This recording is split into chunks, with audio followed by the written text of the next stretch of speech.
Okay. We're going to get the little boys out here right away. Actually, one's crying. Ready. Come here. You want to come in and say, welcome to Rob Cosman's YouTube Live PHP workshop. Can you say all that? Hey, we're How over about there. hi? We're over there. Hi, I'm Cooper, and this is my happy jacket. Happy sweater? Is that what they call a happy sweater? Come here. Hey, Come we're over over here. there. Stand beside me, boys. Come here. We're over there. One here, one here. One here. Switch it, chick. Come this way. Come this way. Okay. Come over here. Come over Don't here. switch it. Hey, they don't have ball caps. Do we have? Not that side. No. Okay, you Sure. ready? Did you make the Let's switch? go. Yep. You got to say welcome. You got to say welcome to the PHP workshop. Oh, no. Can you tell them who you are? What's your name? Mickey. And what's your name? And what are you wearing? Happy sweater? Can they hear? A little bit. These are happy sweaters. Do these sweaters make you happy? And do they keep you warm? And where did you get it? From Mommy. And where'd Mommy get it? On the chair? And who put it on the chair? Moose? That moose over there. So say, you might win one tonight, folks. Don't pick your nose on camera. Say, you might win one tonight. Tell them on the camera, you might win one tonight. Tell them patssecretgarden.com if they don't get lucky. All right. Hi, folks. Welcome to our Saturday Night Live YouTube Live workshop. That's a long name. So this is my grandson Cooper, and he's worn it all week actually. This is his happy sweater. So these are, we're going to give 3 of these away tonight. Pick your size, pick your color. These are found on Moose's website, patssecretgarden.com. We'll also give you the option, if you don't have grandkids or kids, you have the option of a Purple Heart sweater, a Purple Heart dead cat or golf shirt. And tonight's topic is anything you want, but I got something special for you. Are we ready to go? Sure. Do we have any, do we start right off with a question? Yeah. Let's have it. How All many right. people we have on? 263. All right, let's keep building. First question is from TC in Washington. Hi, TC. It says, only plane I have so far is a Wood River number 5. Is it still worth getting the 5.5? If not, what should my next plane be? He already has a 5. Well, let me sell you on the benefits of the 5.5. It's the grown-up version of the jack plane. I'm of the opinion. You notice I don't even have a 5. So you're going to have a little more room right here where it matters when you're using it on the shooting board. And this is probably this would be the second most important function for a plane, and that is using it on a shooting board. So when you pick your plane, you want to make sure that you're picking something that is going to work extremely well. So there's a couple of things that you're going to want. Number one, you want some surface area here. This is the reason why, one of the reasons I prefer the bevel down plane versus the low angle.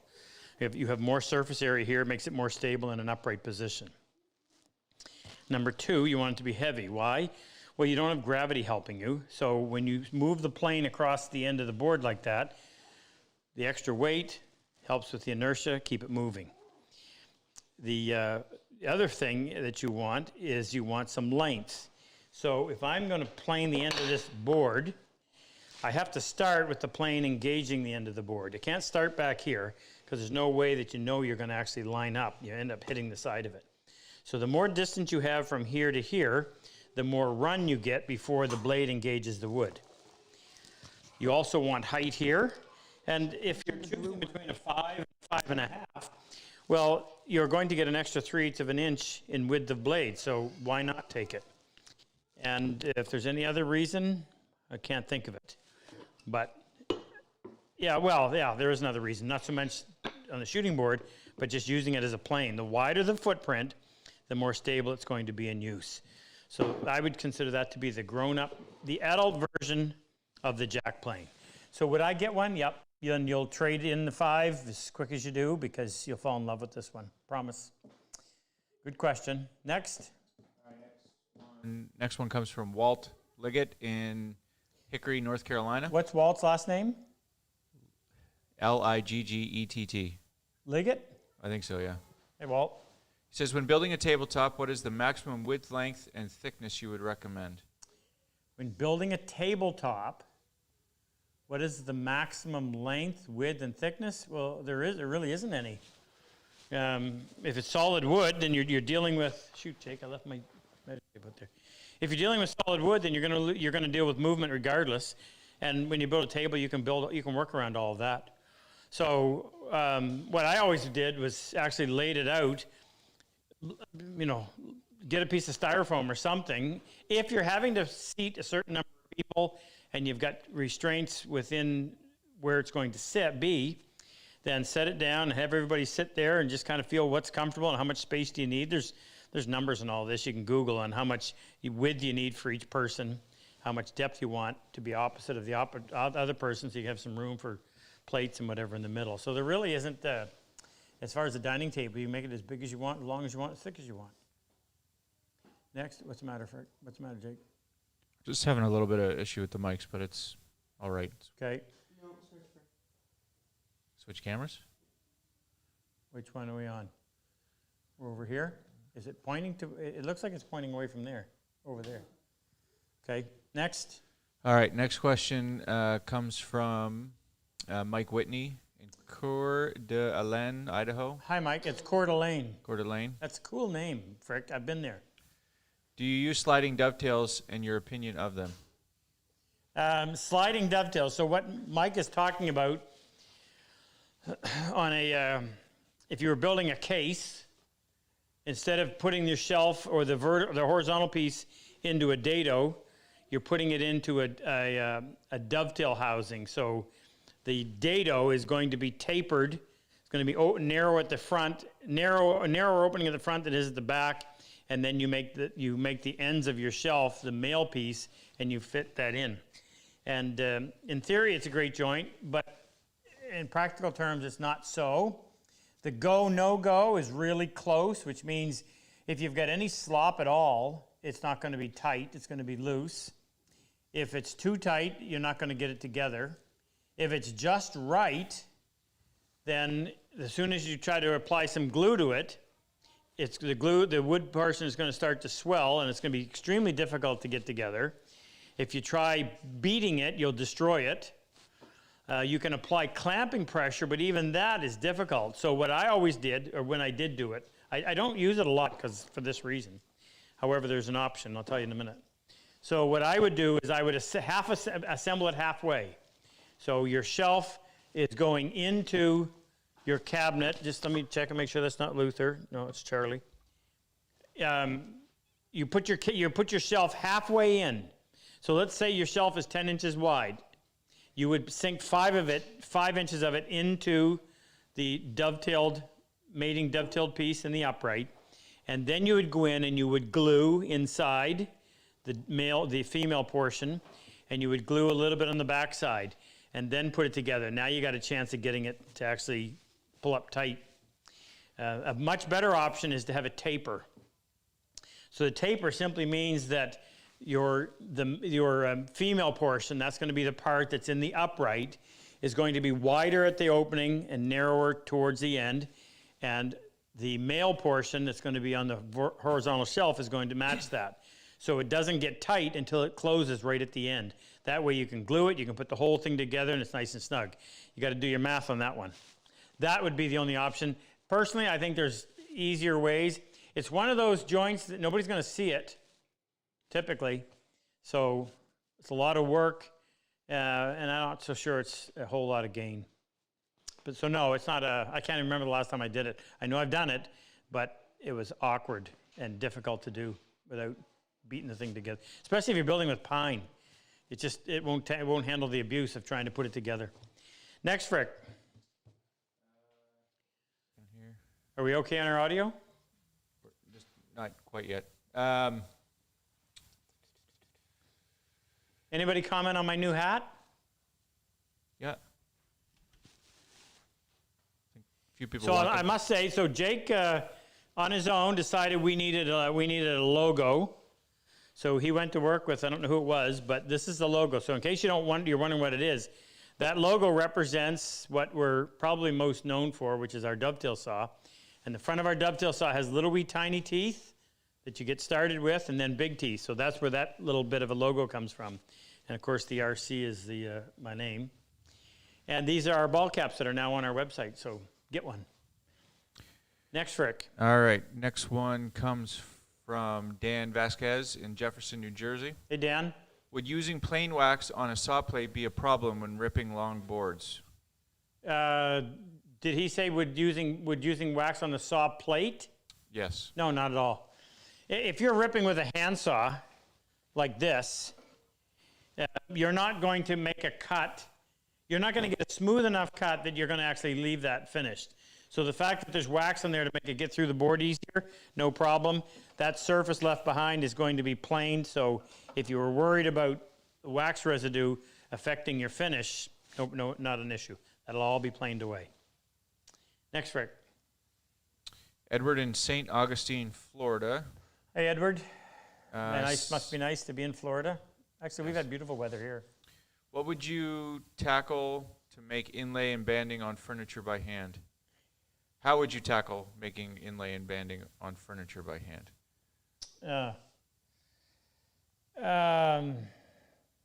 I don't do it. It's not my cup of tea, not my style. But I will tell you this, that when you do it, make sure that you know what the woods are going to look like in 5 years' time when they fade or when they oxidize. I tell the story of my friend David Charlesworth going painstaking work to inlay the front legs of something he built. And 3 or 4 years later, when the woods had oxidized, you couldn't see it. It was completely disappeared. So I'm not the one to ask on the how-tos of inlay. I've done very little. It's a style of furniture that doesn't really appeal to me, so that's not something that I typically do. I'll just caution the one thing, make sure that if you use Padauk, for instance, and you're banking on the contrast between the orange Padauk and whatever other color you're using, just know that in 6 months' time it won't be orange anymore. It'll be a very dark brown. Frick, just before you go, so how many people do we have on? 430 right now. Okay, when we get up around 600 or 700, I want to make an announcement about what we're going to start doing for the vets that have been in our class before. I'm going to introduce some other people. I'll do that in a little bit. Just in case you don't know, our class that was supposed to have started Monday had to be canceled because of the COVID situation where we live. We're under some rather rigid, stringent constraints right now. So One of the questions. I don't know when that's going to. One of the questions was if you know the plan for 2022 yet. No, we'll if we get to go ahead, we will do 2 classes a month every month where we normally do 1. Excuse me, so that we can get caught up. But we don't know. We have no idea what's going to happen. They still haven't opened the U.S. border. We've opened the border to allow Americans in, but the land borders are not open to Canadians going into the U.S. So it's I don't know what's going on, and neither do they. So it's difficult. We'll post the dates. In fact, we should do that. What dates? The dates for next year's classes. Yeah. Why not? We have too many students to get through. Oh, right. That's the reason why. We have so many students that have already bought a class or wanted to be in the class in 2020 and 2021. As far as any open spots, that probably won't happen this coming year. If we do two a month, we might be able to. If all of our classes for next year go through, we will have spaces. They're not all full. The problem is, if we release the dates and sell all of those spots, what happens if the first class gets canceled? Then you get 6 people, you got to move to another class. Right. So until we get Complicated back on stuff. Go ahead, Frick. Okay, our friend Joe Bright in San Diego.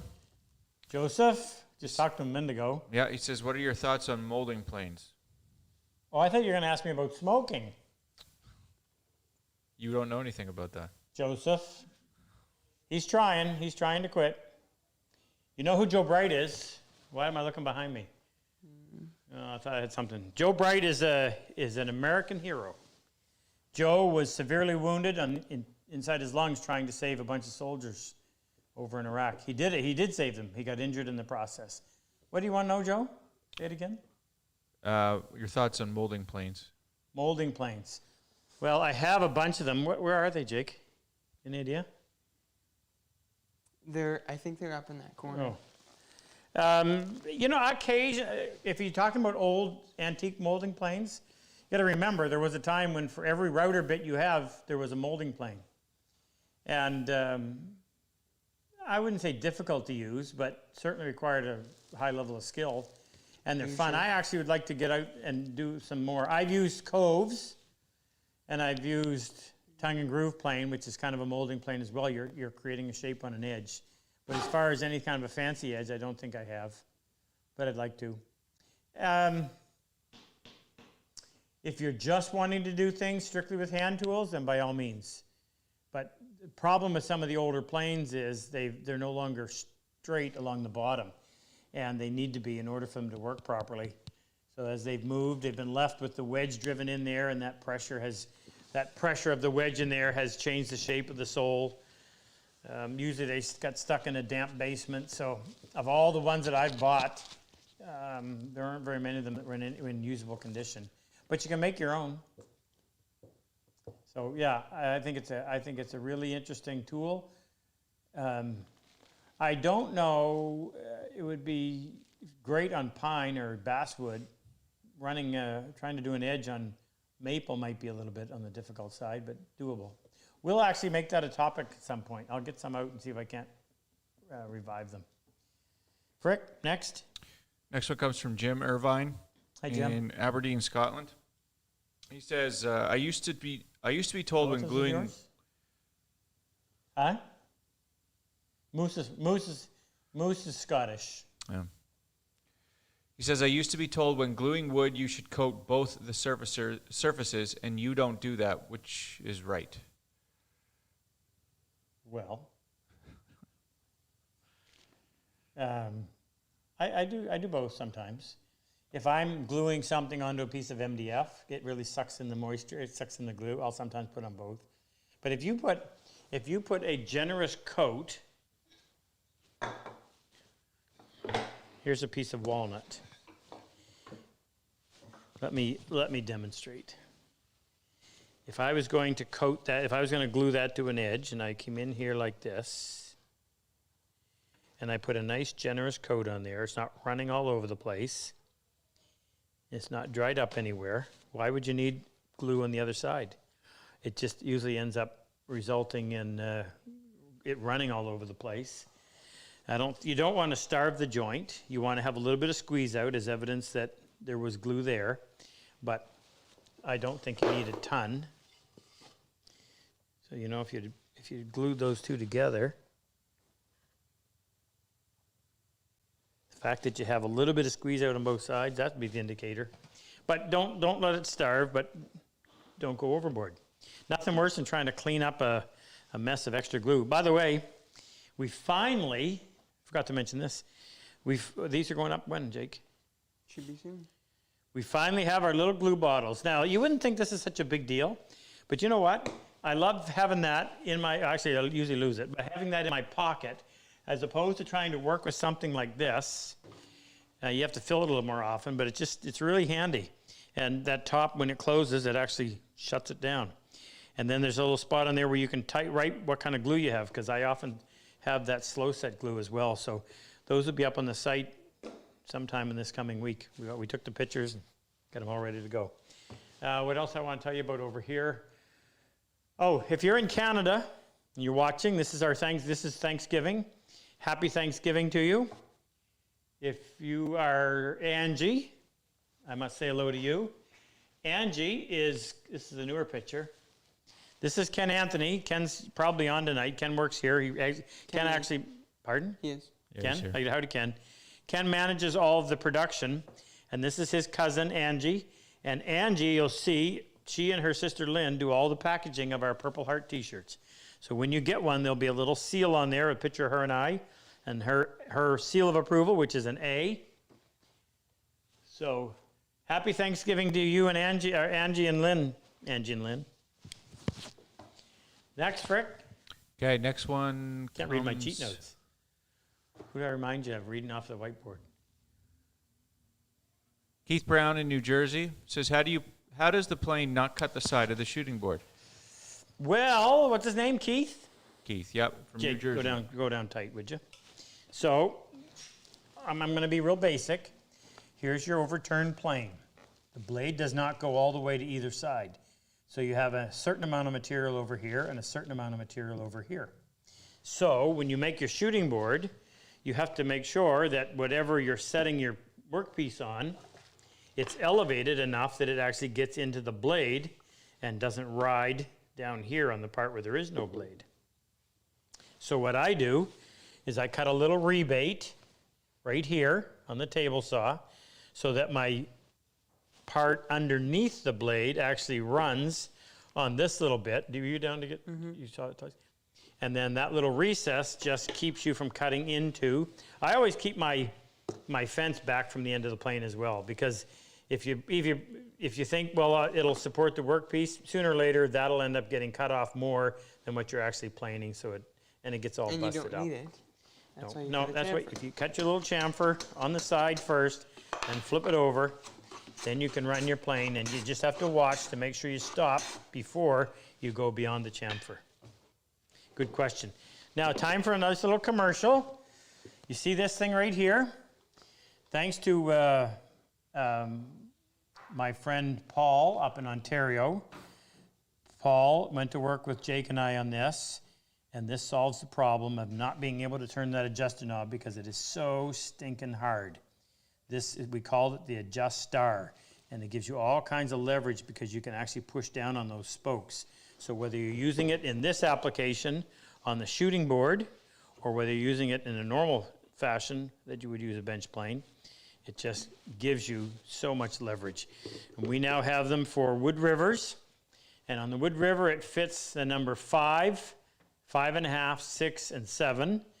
It fits all of the Lee-Nielsen's from 3 up. We have a separate one that fits a Lee-Nielsen. And we have them now for Stanleys, and the Stanleys fit 3s and above. So we got them all. I think we're out of stock right now on the Wood River ones, but we have the Lee-Nielsen's in stock and we have the Stanleys in stock. Next question, Frick. What are you doing over there behind that big green? Trying to. Do they see that? Have they seen? Show them the hat a little more close-up. So, RobCosman.com. Show them the adjustment. What are these hats, Frick? What brand? They're New Eras. New Era? Yeah. So if you're into hats, you'd know that, I guess. So this is the tooth configuration. There's your little teeth in the front, and that has about a negative 3rd-degree cutting face on the little teeth on the saw, and then the big teeth do all the fast cutting. And the RC stands for Rob Cosman, but in our business, it's RC Woodworking Hand Tools, Inc. And thank you for your business. Next, Frick. Okay, next one comes from Brandon Zane in Wilton, Connecticut. Brandon in Wilton, Connecticut. Yep. He says, do you Not far away. prepare a new mortise chisel any differently than a new bench chisel? Well, you know what? That's a good question. So, which one were we using, Jake? This one. So, Jake and I were filming. What were we doing? Oh, this one. So, in our online workshop, in case you don't know, we have what's called an online workshop. We try to get in, we're supposed to get in 3 45-minute episodes each week on building a piece of furniture. And the one we're building right now is, I got this from a friend, this top cabinet, and we bought another one for the other shop, so I needed something to put this on. And I could have got another one of these, but I thought, no, we'll make a wooden one. So the bottom piece is going to be made to match all of our other shop furniture. So the uprights are being made out of pine, and the horizontal pieces are being made out of Douglas fir. And these pieces, so these are going to be on wheels. There'll be 3 through wedge tenons on each one. See that? So I show you that because I was chopping the through wedge tenons, and the wood was fracturing terrible. I never bothered to really highly polish my mortise chisels because I would call it a blunt force tool, meaning when you're using this, you're really wailing on that chisel. It's everything you cut's on the inside, so you don't really notice it.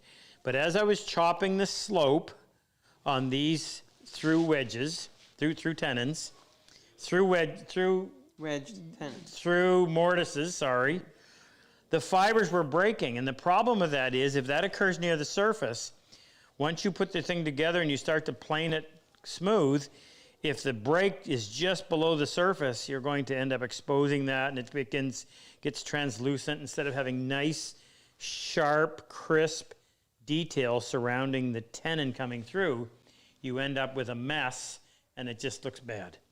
And I'm like, what's going on? So I made smaller chops and it didn't seem to matter. So at some point during the day we were doing this, Jake went in and polished up the back, just like you would on a normal chisel. Polished up the back, did it up, and all of a sudden it was able to cut flawlessly. So if you want great performance from your mortise chisel, then I would suggest that you polish the backs the same way you do when you do your beveled edge chisels. Now, you don't need to do the side. You're going to get a pretty sharp edge right there anyway. And just the way that it works, I don't think it's necessary. Do your bevel, just a little micro bevel right there. Now, since you ask, I'm going to make a note of this. And these are our new mortise chisels by IBC. We should specify that if you're doing a regular mortise and tenon, you wouldn't need that level of performance. Yeah, well, that's what I said. But so I'm doing a through wedge tenon. Do I have a sample of a through wedge tenon right here that's already done? Yes, no? Can you think? I'm trying, but I can't. I don't think I do. That's hard to believe. Anyway, what about a sample one over here? No? No. All right, so bottom line is this. On a normal mortise and tenon, you don't see anything. All you see is how this piece meets against that one. So the only thing that's really important is your shoulder all the way around this piece so that there's no gap. So what's going on inside the hole? Now, you need to have it relatively smooth in order for a good glue joint to occur. But if you break fibers on the end, that doesn't matter. When you do a through wedge tenon, you're actually going to see it. It's going to come all the way. I'm just testing something. It's going to come all the way out. And you want that nice crisp line outlining the through wedge tenon and the wedges and the whole bit. The crisper it is, the better it looks. So under those circumstances, it's really important that that perimeter be really sharp, clean. In that case, you want to do your mortise chisels up. We've designed these chisels with IBC, and we've been waiting years. 3/16, quarter, 5/16, soon to be delivered, 3/8, you can tell which ones have been done, 7/16, and half. Available in maple or walnut. This isn't walnut. This is a piece of Macassar ebony, probably turned for me by Ahmed. Thank you, Ahmed. I need more. Nice thing about them, if you've never seen these, what's really nice is you can take the handle off. You unscrew that, and now you can set that on your stone. There's no obstruction. You don't have to worry about the back end of the handle touching the stone. You can go in and finish it, and it's actually a real huge advantage. If you want to make your own handles, you just get a piece of wood. You drill that size hole is, Jake? 3/8, give or take. 3/8. And turn that on the lathe. You never actually hit the wood. You're hitting the cap, so you don't have to worry about. And it's actually, when you're flattening, because you can take all of that off, it's better balanced on the stone, and so you're not. Yeah, You're not you'll do a better job, a much better job as a result. So we have these in stock now. What do we actually have right now? Quarter, 3/16 3/16 quarter and 7/16. and 7/16. So we're out of 3 sizes. Hopefully that'll be rectified quickly. If you're interested, I would suggest you get them. Okay, how many we have on tonight, Frick? We're at 579 now. 579. Okay, I'll at the midway point we will do our little PHP thing. Let me just check my my cheating board here. See what else I'm supposed to remember to say. Got some vets. Yes. Who do we have? We have Philip Lawrence, Hi, Philip. Gary Burnett, Hey, Gary. Jake Girola, Jake. I was just talking to Jake a minute ago. Jake, say hello to Moose. Hello, Moose.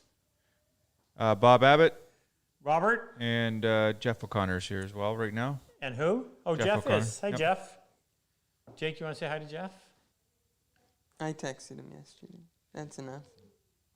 Does Jeff know about our new Super Goat? Jeff, you probably don't.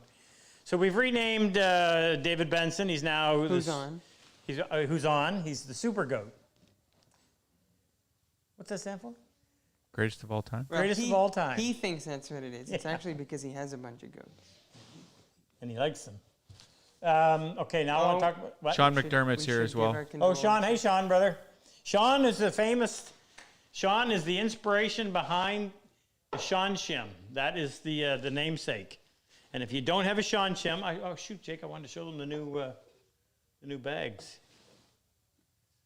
Yeah, I gave that away, by the way. I gave it away.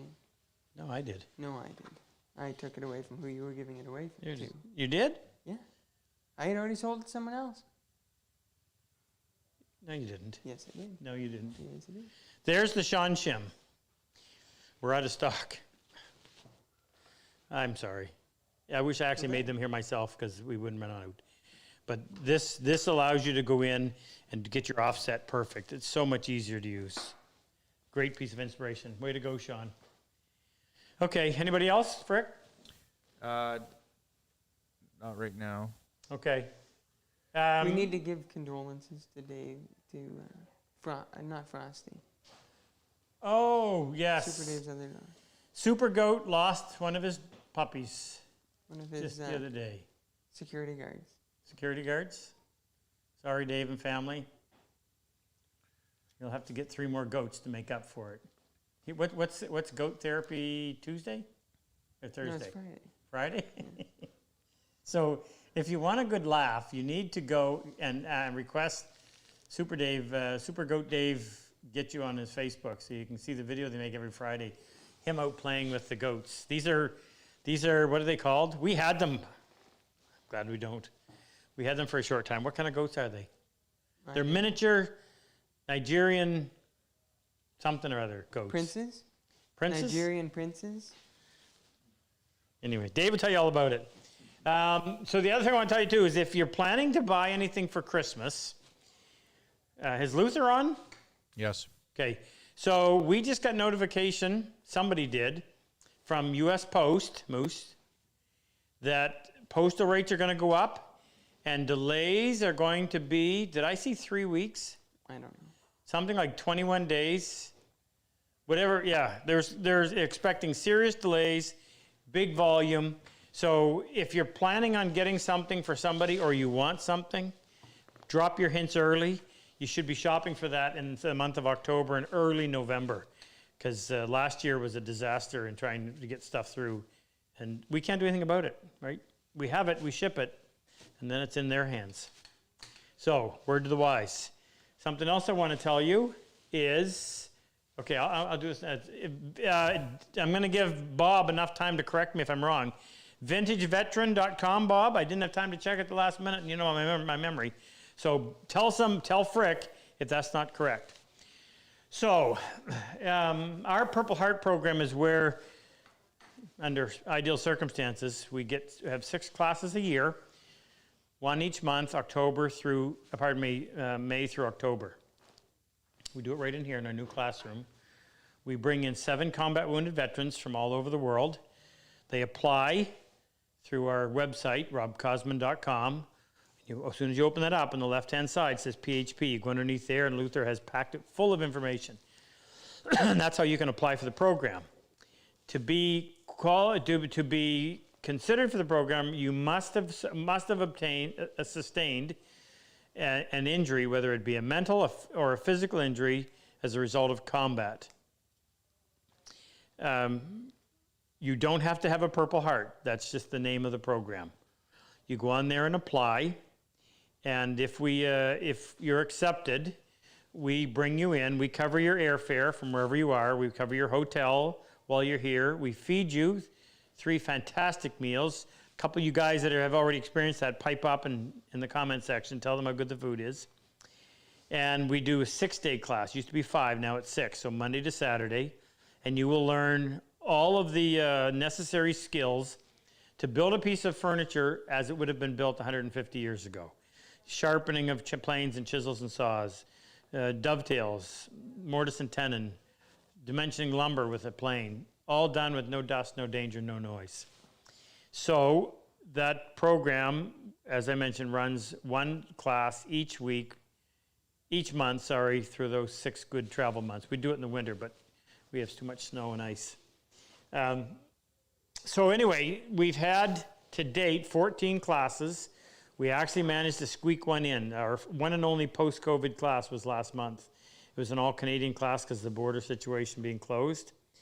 But we've had 95 combat wounded vets come through our program. And a lot of these guys are going back and they're trying to put together some kind of a woodworking business, Bob Abbott being one of them. I want you to show them some love. So sometime in the next hour, I want you to visit vintageveteran.com. Would you do me a favor? Check that out and make sure that's correct. Vintageveteran.com. Thank you. And here's the deal. You're going to buy somebody a Christmas present anyway. And I'm not asking you to go in and buy something you don't want.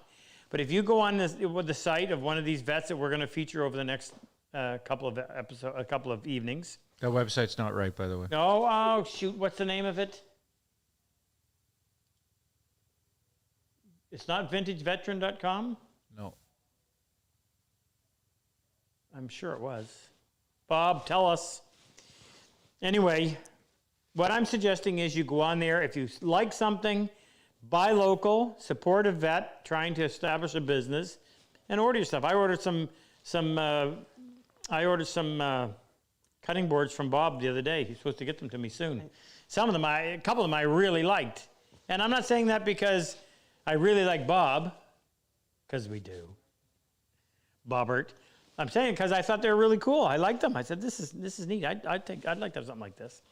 So you can do some of your shopping on there too if you want, and support a good cause. And typical of Bob, he sends all the money to other vet programs. I said, Bob, you got to run a business. You got to figure out how to make money first, so then you can turn around and go and help these people. So you have to run your business. Now, I've talked to some other vets that are trying. I know Supergoat. It'll probably be supergoat.com, but we don't know that for sure yet. Dave, I talked to him. Dave is, he makes, what's he make? How do you describe what Super Dave makes? Oh, you change names. Just think of fine furniture, but leave out the fine and leave out the furniture. But it's still made of wood. So just so you know, the website is thevintageveteran.com. The Vintage Veteran. TheVintageVeteran.com. TheVintageVeteran.com. So I'd love to see that website shut down because there's so many people going to it. Not really, but it'd be nice. Anyway, so Dave is making stuff, and I was talking to Dave. He goes, I've been thinking about doing that. He wants to get into making boxes. So I said, Dave, you get it up and running. We'll help promote it, and we'll give you as broad an audience as we can. I know Jeff O'Connor. What's Jeff's? Jeff sells through, Super Dave was supposed to tell me. Huh? Etsy. Etsy? Yeah. He sells through Etsy, so how do you find him? O'Connor Woodworking. O'Connor Woodworking? Yeah, and I get a smile on my face because Bo does this for me. So what I got from Jeff is a Vera wood. No, Vera. Super Dave has Vera wood. Oh, you have right. bog oak. Oh, I have bog oak. That was Alan Peters' favorite. I have a bog oak shaving bowl and shaving brush.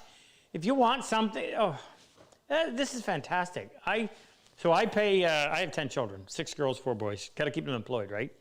So once a week, I lay down and Bo gives me the hot towel treatment and a shave with this brush, and it's just, I go to sleep. It's the most relaxing thing. So check that out. And who else? Jake Tarola. There's a possibility that he's going to be doing something in the future. If you're one of our combat wounded vets and you have a site and I don't know about it, please let me know so we can help promote it. We are going to dedicate a page on our website to all of this stuff so you can go on there and find it, see who these guys are, find out about them, and go and maybe do some business with them. Vintage Veteran, thevintageveteran.com. And Bob's funny. Eric Helmerson from our most recent class Hey, is Eric. here. I got your email the other day, Eric. I need to respond. His wife had something happen. He's been having to go to the hospital quite a bit with her. Shoot, I can't remember. I just read it too. But Eric, thinking of your brother up there in Newfoundland. Eric joined the Army at age 50.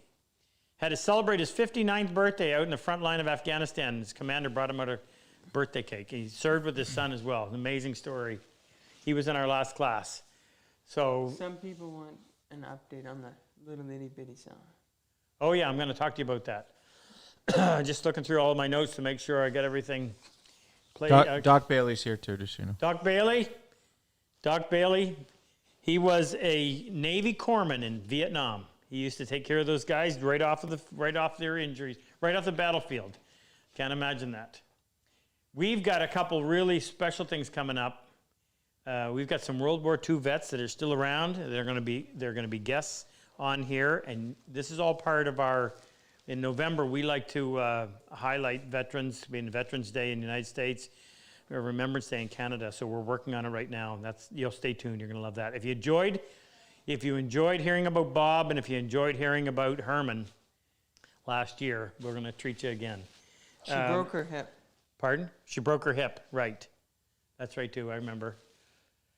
At 8 o'clock, we'll do the CBC story, Frick. Okay. So Ned talked. Okay, give me another question. Actually, you know what? No, not a question. I want to introduce this to you. So if you have seen our video that we did, Luther and I shot it on the Cosman workbench. Now, the idea behind this video was to help people get into hand tool woodworking with a decent bench. And honestly, if you go out and try to buy a good bench, if you're under $2,500, you're getting junk. If you're over $2,500, you're spending a lot of money. And that's not a bad thing, but not everybody's willing to jump into that at that point in the beginning. So we designed a bench using 1-inch MDF and 5/8-inch Baltic birch plywood. The idea was, could we build a decent, stable bench with as few resources as possible, including very few tools, and yet have this thing robust enough that it could be your workbench for life? And we did it. And we've sold hundreds, if not thousands, of plans. And I know how many vices we sell, so I know it's been widely received, and people love it. It's the bench that we use in our classroom. Well, following along that theme, Luther's coming up here at the end of October, and he's going to be here for 10 days, and we're going to shoot another video. This one is going to be on a tool cabinet. Now, here's my line of thinking. If you're the typical hobby woodworker, you're sharing your garage with your wife's car, and everything you do has to be somewhat portable. So we have Willie, who is an 80-year-old retired fabricator, and Willie takes the bench casters that we sell and welds on a steel plate to stiffen them up so they'll hold the weight, cleans them all up, paints them, and makes them a usable product. So if you need to be able to move your bench around, these work, and they work extremely well. So, owing to that portability, we are designing, and I'm in the process right now of designing it. We're going to shoot the video on building it, and we'll have the plans available as well. So this is it. Now this is, even in my furniture days, I was not much for rendering. So I would always build a model, and then I would go and I'd build a full-size mock-up, whether I was using styrofoam or inexpensive plywood. And when it's there, you can now, okay, this is right, this is wrong, proportions are right, proportions are wrong, blah, blah, blah, change it. So I whipped this one together out of plywood. Yeah, I'm going to give you some dimensions because I'm wanting. Oh, dang it! I don't have my measuring tape. Moose, would you be so kind and just kind of walk down toward that back corner and see if you can find my red measuring tape? I had. There's 2 down there, so. Either one. Find one. So, huh? Double the odds. Yes. So the idea is this will contain all of your hand power tools and all of your hand tools. And you'll be able to wheel it back into the corner. It'll close up like this. So when it's open, and we haven't done anything inside yet, not much anyway, open like this, and I'll have magnets or something to hold it open. We're going to be 3 drawers here. We're not going to make it tool specific. So if you were to look at, I can't bring it in, but I'd like to bring it in. Thank you, Moose. Do me one more favor. If it's even possible, oh no, never mind. If I need to, I'll go get it after. Height, and remember, this will all be you can adjust it to whatever you want. Height with the casters is about 70 inches. Open like this, it's 66 inches. And the bottom opens as well. That'd be the same length. The bottom to the top here is 42 inches. So 3 more drawers here, much deeper. Our idea was, as I mentioned, the power tools are going to be down in here. The hand tools are going to be up in here. I wanted this, you got to have some space to be assembling or taking things down or putting things away. You need a place to sit them. That's the reason why that's there. I wanted to keep this out here because you need the stability. You can't have that base too narrow because this is going to be heavy, both bottom and top, but hand tools get to be really heavy. So what I'm asking is there any consideration you have, or maybe if you just, that might be too long. Just if there's anything about this that you would like to see a feature of where to store something in particular. We're thinking hand planes in this section, saws in this section, drilling tools in this section, which would include screwdrivers. In the drawers, one of these drawers would have all of your sharpening gear.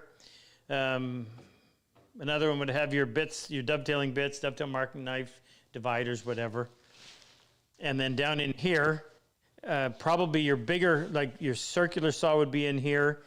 Luther was talking to a couple of friends of his and saying that maybe the wings could have the accessories. So your spare blades. Router bits, yeah. And he and I worked on so what do we consider to be the essential hand power tools and what are the essential hand tools, and we're going to build around that. But what we're going to do is we're going to just, instead of, as I mentioned, building a specific shape where you put that brand of tool, we would have an area, whether it be a box or an open box, where you could set a tool approximately that big. Anyway, tell me what you think of it. Tell me if you're interested. If this turns your crank, you think, wow, I'd like to have some instruction on how to build that. We're going to do it with simplicity in mind, but never apologizing or backing off at all on precision and craftsmanship. So even if it's just a rabbet joint, it'll be done perfectly. That anybody can do. You just have to be taught how. We will throw some dovetails in, because they have to be dovetails if it's mine, on the drawers. But I think the rest of the parts, we're going to come up with a simple joint, but an effective one. All right, so just stew on that and throw some questions at me that way if you want. Back here, okay. It's only 10 days, so I don't want to do a thing until 8 o'clock. Just let me check real quick and see if there's anything else I wanted to. Say hello to Santa Claus and Mrs. Claus. We always thank them for their support. They make these possible. He's a great supporter of the Purple Heart Project, and he's a Vietnam vet himself. So Santa, thank you to you and the wife. Frick, question, please. All right. It's been a while. Yep. Question from Richard in Discovery Bay, California. Hi, Richard. How can I determine what is the shortest board I can run through my surface planer safely? Usually it'll tell you. So when I can't walk over there. So your thickness planer has an in-feed roll, which is it has some means of gripping the board. Usually they're segmented. Sometimes they're a neoprene roller, but on the top side, there will be an infeed roll. Right behind the last thing at the back, after the cutter, there's going to be a smooth roller that's also powered. So the infeed roll grabs your board, the last roll, which is going to be sitting lower than the infeed, right? Because it's compensating for the material that's been removed. That'll continue to get your board out. Sometimes your table will have rolls on the bottom side that help keep that board moving. Sometimes they're powered, sometimes they're not, and sometimes it's just smooth. But you certainly you can't put a board through that is shorter than the distance between the infeed and the outfeed roll, because your board's going to get stuck in there. So it's got to be a little bit longer. And I would say that if your infeed and your outfeed roll were 12 inches apart, center to center, I'd probably say, yeah, don't run anything less than 14 inches through. That's probably the best guide, to make sure it's longer than the distance between your infeed roll and your outfeed roll. Good question. Next, Frick. Okay, next question comes from Tim Runyon in Bremerton, Washington. Oh, hold on just 1 second. What did you ask me? Oh, the little saw. Okay, Tim? Yep, Tim in Bremerton, Washington. He wants to know how to sharpen a concave spoke shave. A concave spoke shave. Okay, ask him which one he's talking about. There's... Inside or outside radius? So there's a... now, this is what I would consider to be a concave spoke shave, but he may be talking about this, where this has a radius on the bottom, which is actually, that is convex, not concave. So he must be talking about this. I don't use this a lot. I use it a little. The easiest way is to, just like you would on a molding plane, don't change the profile, just polish the back. But at some point, you're going to have to do some work here. So I would polish the back up nice and clean, nice and bright, and then I would go in, and I think the easiest way to do that, the absolute easiest way would be to find something that matches that radius and wrap some emery cloth around it or some really fine sandpaper and try to stay really, that's lower than a normal bench plane. So stay really low, but just stay low, but then come up off of the bevel so that you're not actually polishing all of this. And you just want a very light amount of work around there. You don't want to change that radius. That needs to remain the same. That would be the easiest way to do it. So this isn't the sandpaper you would use, but if you cut yourself a piece of wood that was as close as possible to that shape. The problem with wrapping a piece of paper around something round like a RobCosman magic wax, shameless commercial, is you're only going to be really making contact in one spot. So in trying to hone that, you're not going to maintain that nice radius. So you want something to be almost as close to that radius as possible. Can't go beyond it, but as close as possible. Hope that helps. Polish the back. You get the same result that I got with my mortise chisel after Jake did those backs up. Made a huge difference. Now, I got a few minutes, so let me talk to you a little bit about... Don't show that saw. What? So we have a new saw that will be released quite possibly this week or very soon after. We've got all of our parts. And I discovered something that I didn't know 2 weeks ago when I told you about this. I had forgot that we were making, the blades are 15 thou. So this is designed for really small work. If you're doing a chest of, if you're doing a blanket box, if you are doing a jewelry box or small boxes and you're dealing with stock that is, say, anywhere from 1/8 of an inch to maybe even as much as 1/2 inch in thickness, it's nice to have a little tiny saw that doesn't bend the board over because of the weight of that thicker blade pushing through it. And you can go in there. Now this one has, just so you know, we have the, I was using some brass off a dovetail saw. That's why this isn't complete. When it's done, this is going to say 22 TPI RIP, Cosman saw, Canada. On the back side, it's going to say L. Robichaud 3/4 saw. So L. Robichaud, Len Robichaud was a father of a good friend of mine, World War II vet, fought all the way through from D-Day right through to the end of the war. Injured several times, but always got patched up and sent back to the front lines. He was an infantryman. I knew him. And his son John is going to come on and tell the story of him sometime in the month of November. So I'm naming this saw after him because it was a saw that he had given, oh shoot, where is it? It's in the other room. His saw that John had that inspired me to make something small like this. So the L. Robichaud 3/4 saw. And a good friend of mine, I was trying to come up with a perfect name for this, and Rex Birmingham, who was a good friend of mine at BYU, Rex, I threw the idea at him, and he said, well, it's smaller than your dovetail saw, then how about the 3/4 saw? I said, yes, that sounds perfect. So this is the 3/4 saw. But you can go in there, and it cuts like a dream on this small stock. Oh my goodness, I like this. Just playing around a little bit, trying to get the handle shape perfect. I've got, this is the latest. This one I thought was a little bit fat. This one I did today. It's a little bit small. It feels a little bit better in the hand, and when I strike it, then we'll just go to town. But this week that'll happen. And they'll be up on the site. And tonight's gift, what we're going to give away tonight are going to be the new Len Robichaud saw, 3/4 saws, and we're going to give them away on our draw for every $1,000 in donations to the Purple Heart Project. We were going to give away one of those saws. Now, if you want to see some pretty saws, I actually got caught up on all of the wooden saw handles that I was supposed to be making, and I made some extras.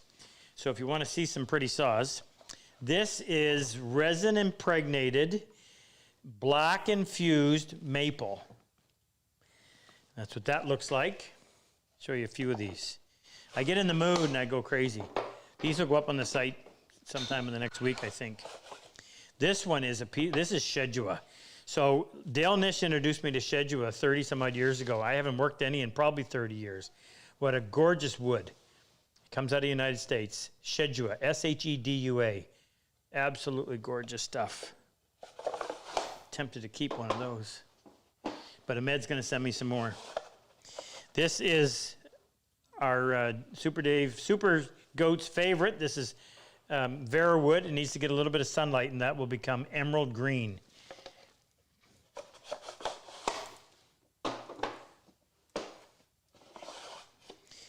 This is a piece of English walnut. My favorite of all the walnuts, I think, is English walnut. Beautiful wood. That's sapwood on the bottom. And this is a medium. No, this is a bench crosscut. This is Pacific Yew. This is one of those softwoods that is extremely hard, polishes up beautifully, feels great in the hand. Okay, now what I'm going to do, I introduce you to the Purple Heart program and what we do. CBC, I told you about this before, but we didn't show it. It's only 3.5 minutes long. Canadian Broadcasting Corporation came here. Actually, they've been here 3 times, but they came here just a little while ago as a result of our bench brigade members up in Moncton. Jim knew somebody and found out what they were doing, building benches for our vets, and they came down and they filmed, and I asked them to have Tony Bahadur is a combat wounded vet, just retired this year, 22 years. Tony had 1 tour in Haiti, 1 in Bosnia, and 4 tours in Afghanistan. Tony works here. He actually works here Thursday and Friday. He volunteers here. And also Al McGinnis is on. Al McNeil. McNeil, yeah. McNeil. What did you call him? McInnes. No. Al McNeil. And Al is another combat wounded vet, retired tank commander. Al had 5 tours in Europe, 2 and I can't remember what he described it, but I know he had 2 tours in Afghanistan. On his last tour, as a result of a suicide bomber, he got beat up pretty bad. But Al's a great guy. Al works here on Tuesday and Wednesday. These people are, these are my friends. I absolutely love having them here. They work like dogs, and they're just fantastic. And I tip my hat to them. Probably the best thing that's happened in my life is having this whole thing with a Purple Heart step into it. I shouldn't say the best, I have family, but it is one of the best things. Anyway, so both those guys are going to be on there. You're going to be introducing them if you haven't already met them. Frick, have you got it ready to go? Okay, cue it up, please.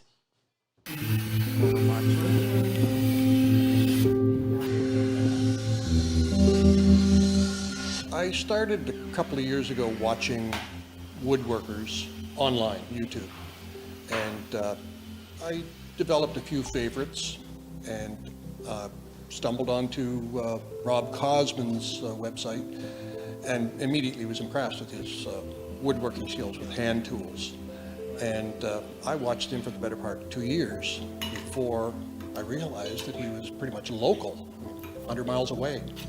And we talked, and I learned what it was that Rob was doing with the Purple Heart project, and left here absolutely inspired. Sent an email out to, I do all the internal communications for our 100-member Woodworkers Guild, and I sent an email out and said, look, I showed up to see my favorite woodworker, and I left more impressed with his humanity than his woodworking skills, which is saying something because he's simply the best.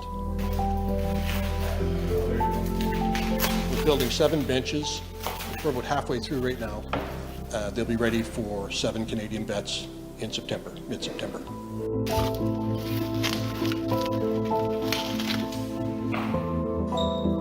The plan is for at least this year 10, next year 10 benches. I don't see that as the limits of our commitment. It'll be an ongoing thing. If I have anything to say about it, we want to keep doing it. For me, in my recovery, I'm slowly getting back into, being open to hang out with different groups of people and stuff, and that's a slow process for me. Over my career, I did 5 tours overseas. I did 3 to the Balkans and 2 to Afghanistan.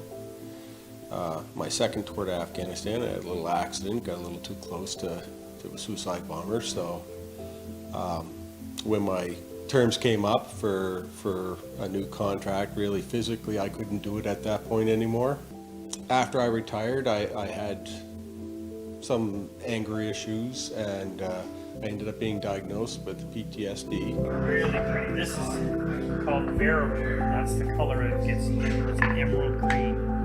It's nice to have the ability to get together with other veterans that are going through the same thing as you are. You know, in the old days, you'd go down to the Legion and you'd have a couple beer and you'd talk with your friends.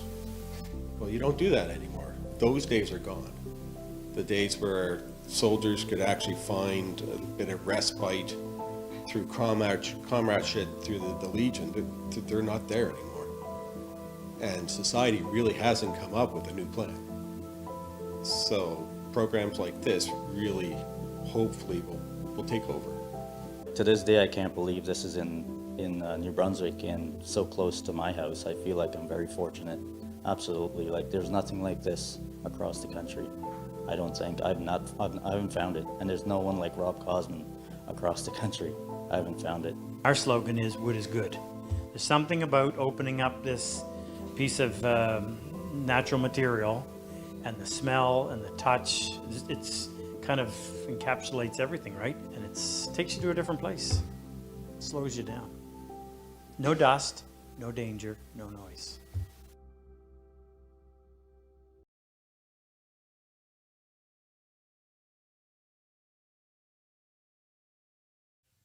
It takes you to a different place. It slows you down. So we're back on? Yep. He's up there. Okay, hope you enjoyed that. Big thanks to CBC. I think they did a wonderful job. That lady who did it, her dad was in World War II. Actually, he was a sailor, Navy, and he had his ship was shot out from underneath, torpedoed out from underneath him. His health has not been very good. Hoping to be able to get him on, but she was certainly sympathetic to the cause, and I could tell in the way that it was put together. They did a fantastic job with the material they had. Next question, Frick. Next question comes from Jerry in Comfort, Texas. He Jerry says, in Comfort, Texas. he says, should you feather the edges of your plane iron for edge planing? Yeah. What Jerry's talking about is when I sharpen my plane blade, and when I teach others to do it, this is on the ground, rather than keep that blade straight from here to here, on the last procedure, if this were my stone, I'm holding the blade like this. I always have 4 fingers on the cutting edge. And after I've done the tertiary bevel on the 16,000, you only do this on the 16,000 grit stone, I just put a little more downward pressure with this finger, my index finger, on that corner for about 3 seconds. And then I switch and I put extra pressure with this pinky on the left corner for 3 seconds. And that does a little bit of feathering on those outside corners. So when you're planing a wide panel, you get a shaving that is non-distinct on the either edge, meaning it just feathers off to nothing. And if your blade is properly set so that it is projecting parallel to the sole, you can plane, overlap and plane, overlap and plane, and you don't have any demarcation. Now, if you're doing edge work, meaning if I was planing the edge of a board, that's not important, but I typically address the blade that way anyway. It only affects the last maybe 3/32 of an inch of the blade on either edge. So you don't have to, but why not? Unless you need the full 2 3/8 inch width of your blade, which I can't imagine that being the case, but if it is.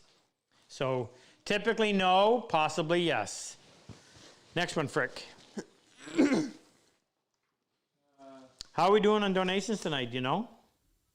I got someone looking into it. They'll Good. update me. Any more vets to say hello to? I'm waiting for an update on that one. Okay. Dennis in Spokane, Washington. Hey, Dennis, I've been to Spokane. I used to teach at the Woodcraft store there. That's when I got to visit Coeur d'Alene, Frick. Oh, nice. What did you pronounce it? Coeur d'Alene. Looks French to me. It is, but they say Coeur d'Alene. Dennis, anyway, in Spokane, Washington, says, I'm completing the RC workbench. Is there a substantive benefit to using 1-inch dogs over 3/4 inch? Yeah, we actually now have 3/4 inch. They're going up on the site this week. Yeah. We have 3/4 inch bench dogs. A lot of people have been asking for them. So here's the dilemma. Did we ever source a 1-inch bit? Mm-hmm. Is that soon? I just haven't tested them. Okay, so we're gonna have 1-inch. Most people don't have a 1-inch drill to drill the holes. Well, a good one. They got a spade good one. or Yeah, you want one that's gonna give you a nice accurate hole and not chew your top up. So we'll have those available as well soon. So what I like about I promote and sell the aluminum 1-inch Schoberg bench dogs. You have a little more face. So what they've done is they've taken that 1-inch rod and they flattened off the face. So you've got a little more surface area to squeeze against your board. So the more surface area you have, the less likely you're going to dent that in. It's just got a little more beef to it. I never liked the 3/4. There probably isn't enough of a reason to justify one over the other, but I prefer the 1-inch. And that's probably the only real good reason to go with 1-inch versus 3/4. You got a little more surface area to work. Not a lot, but it's one of those situations where it's like your eyesight. I'd rather have some than none. So every extra little bit you get, better you are. Next, Frick. I think I got all of my notes covered. Okay, this one comes from our friend Doc Bailey. Hey, Doc? He says, I love hand tool woodworking, but for production, there could be a CNC in my future. Please share your thoughts, pros and cons about CNC machines for a specific purpose. Thank you for all you do for combat wounded veterans. Well, personally, I could never, if you're doing something, if you're generating income with this, then you have to get the work done. That's understandable. We actually now own a CNC machine, a big one, 10 horsepower head on it. And that's how we mill our handles now.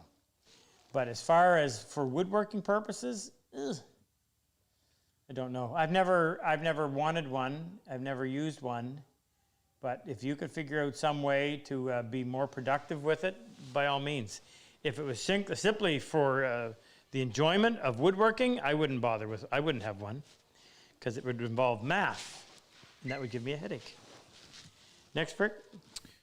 Bryce Harding wants to know, he's in the chat, he says, do you prefer air dried or kiln dried, and why? Oh, I prefer air dried. Now, kiln dried is more reliable, but if you can get good air dried, so the biggest, I'm going to use walnut as an example. So when they dry walnut, they steam it. American walnut, black walnut, has white sapwood and dark heartwood. And people don't want the white sapwood, they only want the dark heartwood. So when it comes to grading, if it's got sapwood on there, that's going to hurt the grade, lower the grade. So when they steam it, they cause some of the dark color of the heartwood to bleed out into the sapwood. So you end up with more even color, although it's a lighter brown. I really don't like it. And if you had a board that was this wide and it had that much sapwood on it, now if you steam it before in the drying process, instead of having this much dark wood, you might get that much dark wood.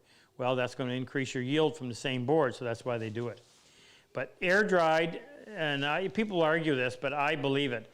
I think I can tell hand planing a piece of wood whether it's been air dried or kiln dried. It has it's just got a beautiful working quality when it's air dried. But the problem is you've got to get that moisture content. It has to reach equilibrium with your environment, or else it's going to wreak havoc on your work. So tough. And the other problem too is this was a hard lesson learned. This was back at least 20 years ago, might have been 25 years ago. I had a chance to buy a bunch of air-dried walnut, white oak, and ash maybe, or cherry from Utah. And it came here, beautiful stuff, but it had powder post beetles in it, and I didn't know. I didn't find it until later. I know what a powder post beetle looks like. The telltale sign is you get this little pyramid of white dust all over the place. I thought, oh no. I had my friend, the pest control guy, come in twice and spray it down and never get rid of it. I ended up having to burn all the stuff, and I lost some other wood because the bugs infested some of the other wood. So there's some downside to air-dried lumber.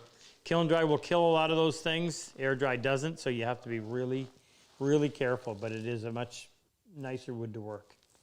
Good question. Thank you. Rick? Okay. Mick McGuire in Tunbridge, Vermont.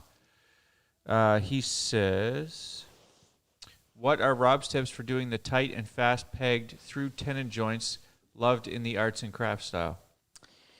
Let me concentrate. Ask that again, please. What are Rob's tips for doing the tight and fast pegged through tenon joints, which are loved in the arts and crafts style? Pegged through tenon. So I assume he's talking something like this, where you're driving a wedge through on the outside. Tips on doing that? I don't know if there's any. I don't know. Certainly, if I was doing a bunch of them, I would jig it up somehow, because you have to get the geometry right.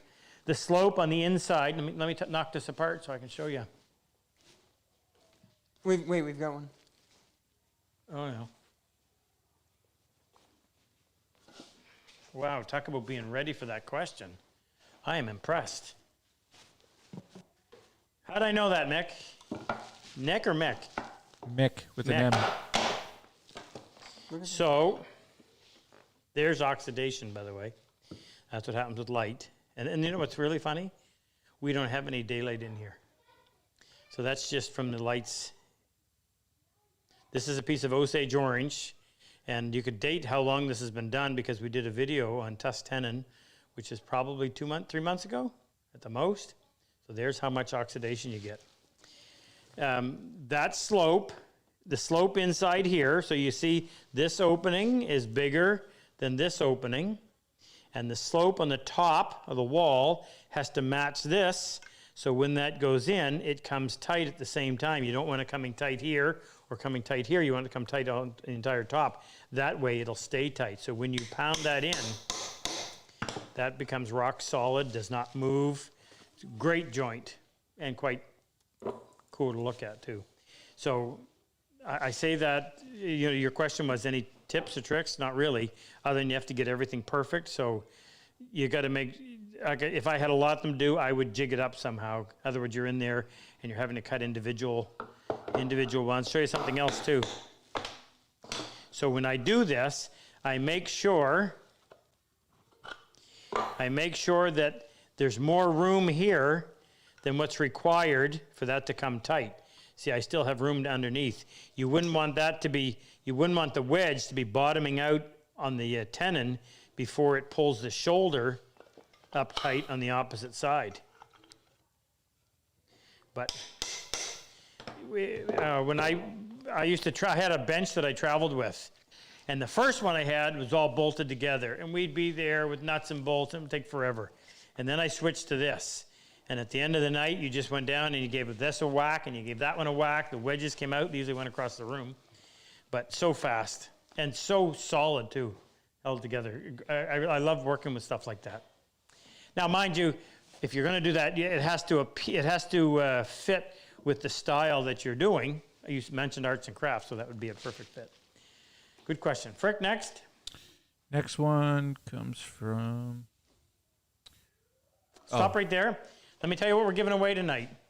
So for every $1,000 that gets donated to the Purple Heart Project, that all goes to taking care of these guys when we bring them in.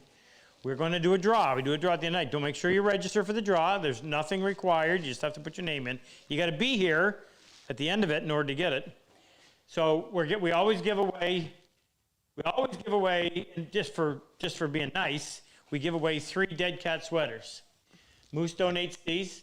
Have the Purple Heart logo that he had made, but since it was summertime, we also made available these Purple Heart dark blue golf shirts.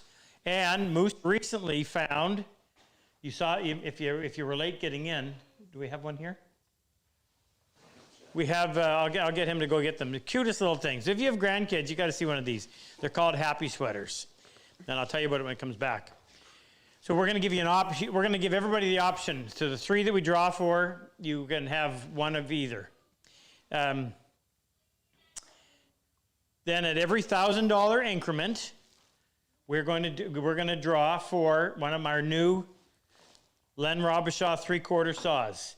And these will be available certainly within the next 2 weeks, we will have them in the mail. So that'll be an exciting gift. And we're going to have, here they are. So these are the, tell the story on these, can you? Well, they're handmade in Peru, and they're called Peruvian Happy Sweaters. So we just got a large shipment in, and Everyone a little bit different? Yeah, they're you'll get different shades. Like we order gray, we'll get a little darker and some, but that's quaint. But they're all really adorable, and they come in sizes 2, 4, and 6, and 8 as well. And we just got a large shipment in, and remember, if you're thinking of Christmas, get her done. Superdave was wondering if maybe he could get one. Yeah, I think he's probably a size 8. He showed a little midriff there. He But wears if he medium. keeps chasing those goats, He'll get he it. might fit one. Thank you. And if you don't get lucky enough to get one, hey, Mick, Coop, oh, he cooled off. He's warmed up. If you go to patsecretgarden.com, that's Moose's website, he has a stall in the City Market, which is the oldest still operating farmers market in Canada.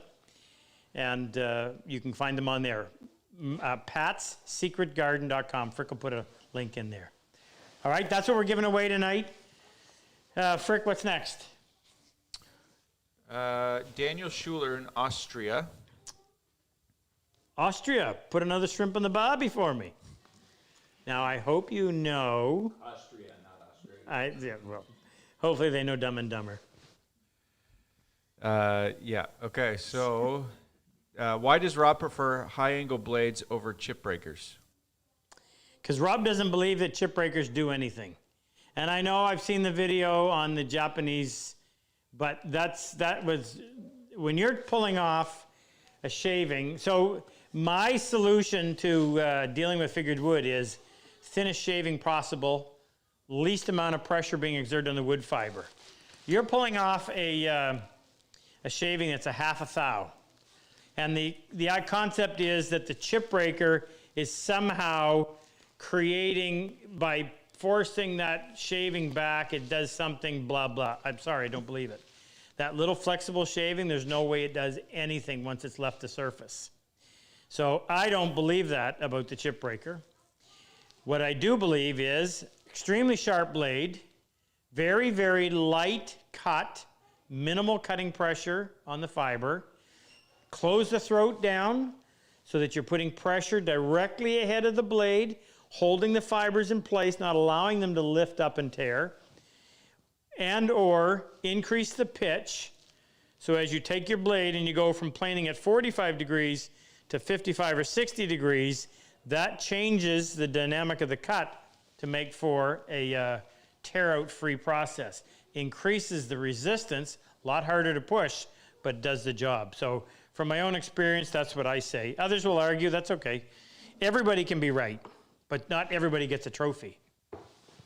Next, Frick. Are we running out of questions? No, I'm just, a lot of them are the same. I'm just trying What's to. Luther saying tonight? Luther's answering questions. Is he? Yeah. What do you do to sharpen your saws? That's from Luke in England. Who? Luke in England. Hey, Luke, what do I do to sharpen which saws? Dovetail saw? Yeah.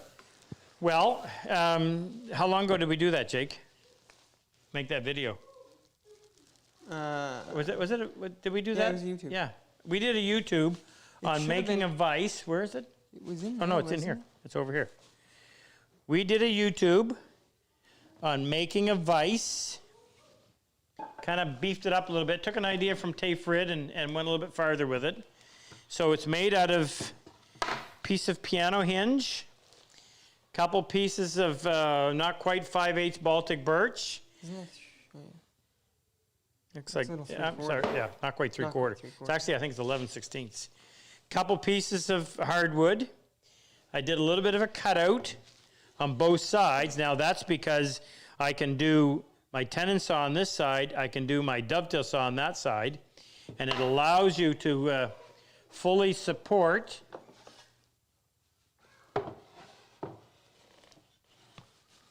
the entire blade. This one? No, Oh, it's it is that one.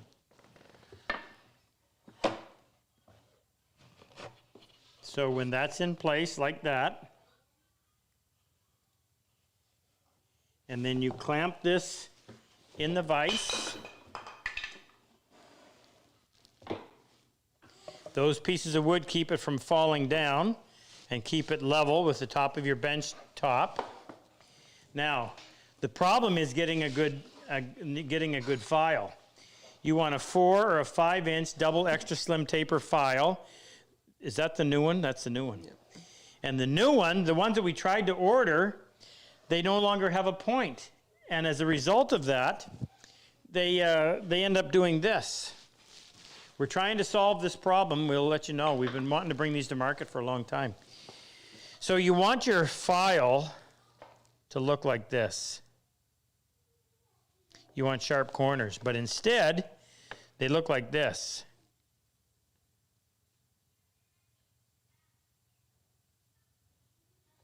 So now, instead of getting this as the result,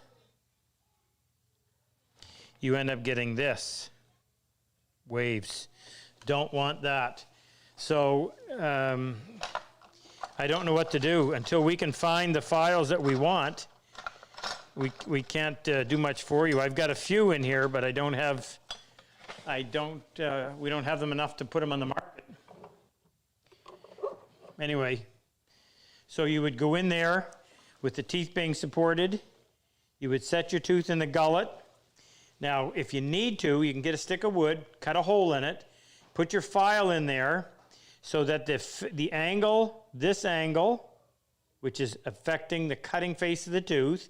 Whatever angle you want that at, you stick your piece of wood on the end so that the piece of wood is level. Now as you file, you can tell whether or not you're tipping, and you can maintain that. And in this case, doing a dovetail saw, you're going to be perpendicular to the run of the blade. That's how I file them. If I file my big hand saw, I just have a bigger vise. Actually, I can use that one as well, but I've got an antique vise, and they're not that hard to find, but you can make one like that too. That's actually up a little bit too high, so I would put that down a little bit lower. The closer it is to the support of the vise, the less it's going to vibrate. Okay? Next, Frick. Okay, next question comes from Michael Dodo Don't forget my hat. in Texas. He says, in a recent video, you mentioned that you Michael, what did you say his last name was? Doto. D-O-T-O? Correct. Dodo, from Texas? Texas, yep. Hi, Michael. In a recent video, you mentioned that you use the webbing between your thumb and index finger to push the rear handle tote on your hand plane. When I thought about that, I realized that I use the heel of my hand when pushing mine. Would you please explain why you use that technique and what the differences are between the pressure applied? Is he talking about on the shooting board? No, I assume he's talking about when I'm pushing the plane. So one of the problems I see with some other brands, they shall remain nameless, is that in the attempt to make everything by machine, they work around the machine's capability, which means you don't always get stuff the way you would like. So you'll notice that the tote, I redesigned these for Woodcraft 10 years ago. And what I purposely did is I leaned that forward more. So instead of holding it upright, which is awkward, and that naturally pushes, it's probably from here up, but that's where I'm pushing. I'm not pushing down here or down below. So your issue may be the posture of your rear tote as opposed to any technique of yours. That naturally falls into, if you just look the way my hand meets that, you see it better this way, but it just fits in there perfectly. And when I push my hand in there, the whole area comes up against my hand at one time. So very comfortable. Now mind you, was that online workshop? In the online workshop, we went through and we took a plane, a 5.5, and we probably spent 3 or 4 episodes. And I went through and we did all kinds of little things to improve this. One of which was I took the rear tote and I reshaped it. I dropped this down farther so that my pinky doesn't get squeezed, and did a lot of things to it to make it more comfortable to use. So if you're a member of the online workshop, you can go on there and find that under the hand tool, power tool workshop, and it may really help. Next, Frick. I had one here. It's hard to read. What dimensions do you recommend for the shoulder vise? I have the screw already, and I'm building a vise now. My bench is 6 feet without the vise. That comes from David Pizarski in Costa Mesa, California. Is he talking about my wagon vise? Read that again, please. He says, what dimensions do you recommend for the shoulder vise? I have your screw now, and I'm building my vise. Okay, all right, sorry. Superdave would like you to be careful with his size. I don't know Superdave. That'd be the goat? Okay, so he's tell me his name again, sorry. Sorry, I moved on. Give me a second. David Pisarski. David. So you're going to build this shoulder vise. So this is referred to as a Scandinavian shoulder vise. We just shot a video on vices. It'll go up on Tuesday. Talk a little bit about this. Talk more about the fast one that you can attach. But what I like so much about this is there is no obstruction. So if you're cutting dovetails on a long board, there's nothing to get in your way. You get all kinds of travel in there. And because of this jaw and the fact that it swivels on the horizontal axis, if you have a board that does not have parallel faces, it'll still hold it tight. It presses it against the side of your bench, pushes out any cup, makes it rock solid, ideal for dovetailing, sawing. So the question is dimensions. Well, My rear arm, and this has to be substantial because there's a lot of force when you tighten this up, and everybody over tightens. They stand on this thing. Look, all you need is enough force to hold that in place. It's not going to move. You don't need to get your uncle to help you pull that up to tighten it. So this needs to be substantial. Mine is 3 1/4 inches by 4. It's a big piece of maple. I have a steel rod that goes from here over to here to help hold that joint together. This allows me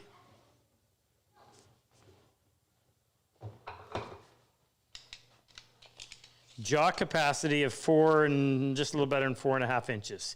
Rarely do I use this, but on occasion, if I'm working on a drawer, a narrow drawer, it's nice to be able to put the drawer in there. I put a piece of wood in there, and I could hold that in place. So I like having that capacity. However, I don't want it to be more than that because it becomes very awkward to be having to reach way out over here. This is comfortable.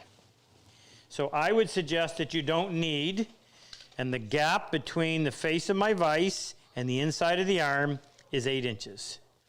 Don't think you need any more than that. You could probably even get away with a little bit less. If you're short or shorter than me, then you may want to have even less. Okay? Now, as far as this jaw goes, this jaw is 14 1/4. And my arm comes out 24 inches, 24 and 3/16 actually. And the threaded rod is 7 inches in from this, 7 inches out from where that piece is. So if you wanted to, you could certainly bring this out farther and have an even bigger jaw, but that allows for 14 1/2 inches, and you could easily put 16 inches, even 18 inches in there. That does increase the leverage, though. The What? leverage on the arm. Oh yeah, I know, but it'll handle it. We use a double start thread, and that takes some of the leverage away and trades it for speed. So it moves 2 rotations, moves that 1 inch, which is really nice. So this jaw it needs to be substantial in thickness. This is 1 5/8 inches. Actually, it's 1 1/2 inches. I've got an 1/8 inch piece of leather on the inside, and that measures 4 inches. Okay, the nut. It's a big nut because what you want is when this is all the way out, you don't want slop in there. So we've got a big, long brass threaded nut, and that's part of the reason why this jaw is so big, because you want to be able to sink all of that into here. That probably goes right back to about here. Okay, expensive but really nice, made by Paul, our friend in Ontario. They do a wonderful job on them. And it'll be the ultimate. If you're brand new, you're just getting started at this, I wouldn't suggest tackling one of these. I'd say make the Cosman bench first, because it's a lot easier to build a bench if you have a bench to work off of. Next, Frick. All right, next one comes from Danny DeLotte in Oakland. Hey, Danny, in where? Oakland, California. Oakland. Been there? He says, I moved to an apartment and sold most of my power tools and to-go hand tool only for the foreseeable future. I really need to flatten my bench, so I bought a number 7 from Lee Nielsen, but they just did a small run of number 8s, and I was lucky enough to snag one. I have a 4 1/2 and a 5 1/2 already, but as far as jointers, I'm inclined to keep only the number 8 and sell the number 7. What do you think? Yeah. Yeah, no reason to have a 7 and an 8.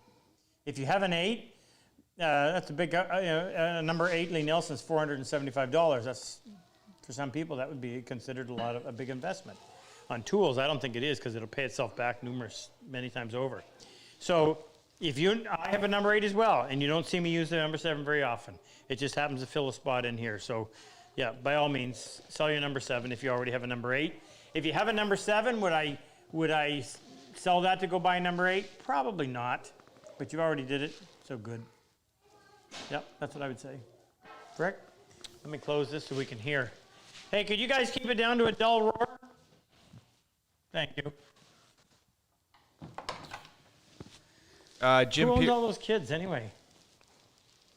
Frick. What's that? Jim Pearson in Saranac Lake, New York. Is it Jim? Yeah. Jim Pearson? That's what I said, yeah. Oh, bench builder? Pretty sure. Bench brigade? He says, where do you get your design inspiration from? How do you evaluate which joinery technique to use during the design process? Say my prayers morning and night. Where do I get my design inspiration? Well, The joinery is pretty easy. you say that because you're around me. Well, no, So I here- just mean if it's a corner. Well, you know what? But for people, here's what, Jim. So I have a pretty good library of woodworking books, and I used to read them. I still do occasionally, but not as much as I used to. I used to read everything I could find. And as you build up your repertoire in your head of how pieces of wood can go together at a right angle, at a T intersection, like this, like that, then when you go to design something, that part of it just fits naturally. You already know, well, I'm going to do this with that corner, I'm going to do that. And then you're not stuck on that. And maybe, just maybe, having that base knowledge on how things go together frees you up to spend more energy in the design process. You're not having to stop and think, could that even be done that way? No. Yeah, I mean, that comes with a bit of experience too, but you can obtain a lot of that knowledge just by reading or watching very good videos on how to put woodworking together, and then that part flows. As far as the actual design ability, I think that's a little bit of a talent. It's like Kevin and his painting. I have a hard time drawing my name, and Kevin does these paintings. Just give you a quick peek. This is the Joe Power Memorial Workshop. Can't hear you. Already? No. You lost? Yep. Oh my goodness. Well, I'll show you someday, but Oh, I I can't. can look at it. Oh, can you? Go out there. You stay in here. Okay, so this is Joe Power at age 16 when he volunteered for the Royal, was it the Royal? Yes, the Royal Canadian Artillery, 1939. And on the other end, there's a picture that he painted of Joe as an older man a few years before he died. And each one of those panels is going to be a 4x8 depiction of some aspect of Joe during World War II. He was a Bren gun operator. Even though he volunteered for the artillery, he ended up with the ST&G Highlanders and operated a Bren gun, which was I believe, a medium-duty machine gun. Wounded on March 10th, 1945, a mortar came over the wall, decapitated his friend, hit him in the back of the head. He woke up 3 months later in a hospital in England and was left paralyzed on the right side the rest of his life. I grew up with he was my neighbor. I grew up with his son Murray. So he was my inspiration for this, and that's why it's called the Joe Power Memorial Workshop. Now, back to what the question was. Kevin Lasky does our painting and does incredible work. You know, start in the morning and there's just a little bit of a sketch. You come back in the afternoon and in the evening, hey, there's Joe. Blows me away. So there are talents. Everybody has talents. It's your job to find them and develop them. So can you develop the ability to design? I don't know. Can't answer that. But you can certainly Well, try. There's also a lot of things that have already been designed. Yes, good point. So a lot of times you're just picking little bits and pieces from things that you've been exposed to, and you put it in and you call it your own. So I just mean like if you're just getting started in the woodworking and you're learning the joinery, it might not be the best to be trying to design an entirely new piece, but rather find something that you would like to copy and then focus on the joinery. here's a good example. There's no great design here, but what we're doing is we need a space to hold our tools, and we're going to design the piece around the parameters that are presented to us as a result of the tools and where it's going to be and how it has to be mobile and whatever. But it's a bunch of rectangles put together. I don't think it doesn't take me anything to do that. I've done it enough. You want to try to make it pleasing, and that sometimes just comes by gut instinct. Anyway, and I know I deal with people that they're like, wow, how'd you do that? I'm thinking, it's a box. But it's like me trying to do math. Wow, how did you add that together? Frick, next. Next one comes from Dennis Williams in New Matamoros, Hey, Ohio. Dennis. How thick can you make veneer glued to MDF before seasonal movement becomes a problem? Good question. I don't know. I don't know. That's a real anomaly. How is it that in any other circumstance, the glue, there must be some ratio of the thickness of the wood to the amount of glue surface. I don't know. I haven't tried to find out, don't want to find out. I don't want to find out Have in you a used bad 1/8 way. inch? What? Have you used 1/8 inch? No, thickest veneer I probably deal with is, I got some cherry up there that was cut 1/16 of an inch thick. I mean, yeah, I don't know. I don't know. I can't answer that for you. Sorry. Well, we know you can use a Well, I've used 16th without a problem, but how much thicker, I don't know. But you want to make sure you balance it. Whatever you do on one side, you got to do on the other. And the thicker it is, the more you have to make sure that you balance it with veneer on the opposite side. Frick, next. Okay, next one comes from Daniel Tickle in Virginia. Dan in Virginia. Can you show the proper technique for using an egg beater drill in various orientations, horizontal versus vertical, etc.? I don't know if there's any specific technique. Do I have one here, Jake? Yeah, it's in your thing. Oh, right. So, now this one has a 3/8 chuck, which seems to be hard to find. Most are quarter. So if I put a drill bit in there, and I like to use, the nice thing about them is you can use modern drills, but I like to use these fish bits because they're so sharp and fun to use. Now, there's something wrong with mine. You see, I've got a spring missing in there, but I got a new one coming, and new to me. So if I was going to use it in this way, I always get Jake over on the side, 90 degrees to me, and he can give me this visual as far as being perpendicular. You can always see one. It's seeing the second one that's difficult. So if I was doing it like this, I would simply do it in this orientation. And you got to brace yourself because you don't want this thing moving about. You want to, especially when you first get started, because you want to make sure that that entrance hole doesn't end up being flared as a result of you wobbling all over the place. If I was drilling something horizontally, I would usually use my body like this as a means of pushing. Again, I can see in this direction, I can't see in that direction, so I'd get Jake. Everybody needs a Jake. I don't. You don't? Oh, wait, yes, I do. Never mind. Yeah, you better shut your mouth. I forgot I have a chore for him. So we have a bunch of these coming. I wouldn't say a bunch. A bunch, we got some. They've been restored, and he does a wonderful job on them. Makes them like new. And the old ones are so much better than the new ones, so stay tuned for that. Frick, next. Next one comes from... Where'd it go?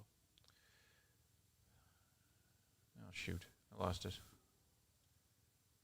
You lost it? Erez Cherry in Israel. What would you do differently for a cabinet that is planned to be outdoors as opposed to be one indoors regarding its design and finish, etc.? Tell me his name. Erez? Erez? E-R-E-Z. E-R-E-Z in Israel. Yep. Good morning, Erez. Outdoor versus indoor. I don't do much. Well, no, I do. I have done. Of course, the first thing you're going to have to do with outdoor furniture is use a wood that will survive the outdoors. Not everyone will. Don't rely on a finish to do that for you. Your joinery. Should you be using the same species as well? So you get the same wood movement? Well, you're definitely going to deal with a greater range of motion.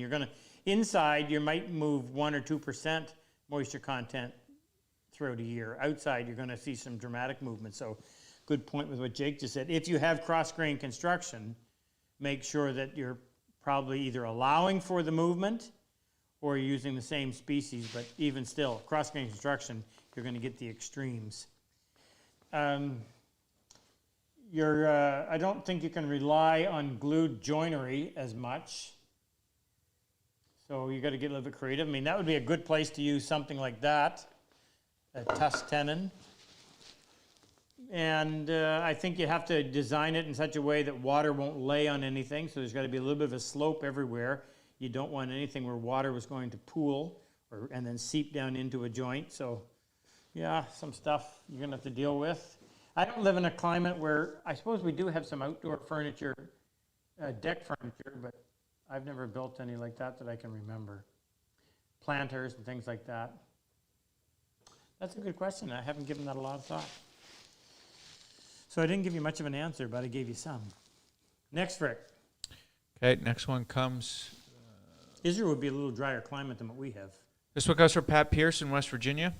Hi, Pat. He says, I'm building a couple of your wood hinge boxes, and I'm having trouble with the dowel cutter. My dowels are breaking in the jig. Is this due to the jig being too long or not oily enough wood being used for the jig? He's turning his dowel and it snapped. Oh, for the dowel maker. Oh, yeah. Okay, so read that again. Now that I know what he's talking about, read it to me again. So He's building a couple wood hinge boxes. My dowels are breaking in the jig. Is this due to the jig being too long or not oily enough wood being used for the jig? So what he's talking about is the dowel making jig. And what you're going to do is you're going to take a piece of wood and you're going to cut it into an octagon. And then you're going to point one end, and the other end you're going to stick in a drill. And then we have a jig. They're all over my other shop, but there's a blade on there, and there's a hole. There's a lead into a hole, and out the other end spits a perfectly made dowel. So the first thing I would check and make sure is that your octagon's not too big to start with. And the next problem is almost always you don't have your cutter in the right spot. You're not taking off enough material. In other words, you're trying to force a 5/16 diameter dowel into a 1/4 inch diameter hole. That's not going to work. It's going to jam on you. Oily wood wouldn't make a difference. And that's the go, no go on that is so close. You look at any of mine that I've made, they're the ugliest looking things because you keep taking them apart, adjusting the height of the blade, adjusting the position of the blade, tighten it up again, and when you finally get it just right, you don't touch it. You leave it that way and make as many as you can while the blade is still sharp. So first problem, I'm going to reverse this. First problem is that the cutter is not high enough, not low enough, sorry. So you're not taking off enough material, and you're not getting the dowel down to the size of your hole. Oily wood's going to help it a little bit, make it last a little bit longer, really. You get it set up perfectly, and if you're using maple or any other regular hardwood, you're going to wear that out fairly soon. Oily wood just means it'll last a lot longer. So first thing would be to check the height. Second thing is make sure that you don't have your octagon too big, but if you can go too small real easy, and then you end up getting a flat spot because you're not always going to remove the material perfectly uniformly around that octagon. So you're going to be a little off center, which means you may end up with a little bit of a flat from one of the ocks on the gun. How's that? Okay, Frick?